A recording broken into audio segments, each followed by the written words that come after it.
মুসা আলাইহিস সালাম বড় মেজাজওয়ালা নবী, রেগে যেতেন খুব বেশি। থাপ্পড় মেরে একবার ফেরাউনের বাবুর্চিকে মেরে ফেলেছিলেন।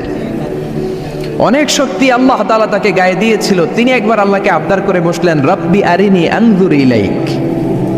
আল্লাহ, আপনি বলেছেন আপনারা দেখা যায় না, কিন্তু আমি দেখতে চাই। আমি কি করতে চাই? জোরে বলেন।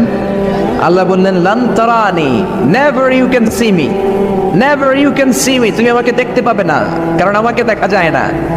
সাইয়েদনা মুসা বললেন, আমি দেখতে চাই। আল্লাহ বললেন, দেখা যায় না। মুসা বলে, দেখতে চাই। আল্লাহ বললেন, দেখা যায় না। সাল্লাম বললেন, কথা বলেন না কেন?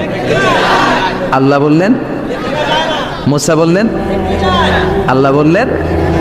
মুসা বলে দেখতে চাই, আল্লাহ বলে দেখা যায় না। কিন্তু সাইয়েদনা মুসা আলাইহিস সালাম ছেড়ে দেবার পাত্র নয়, হেরে যাবার পাত্র নয়, পিছু হটার পাত্র নয়। মনে যেটা উঠেছে আদায় করার পাত্র হলো মুসা, ঠিক কি না? উনি বললেন, রব্বি আরিনি আনজুর ইলাইক। আল্লাহ, আপনি আমারে দেখা দেন, আমি দেখতে চাই। আল্লাহ বললেন, লান তারানি, never you can see me. ওরে মুসা, এই বায়না ধরো না, আমারে তো দেখা যায় না।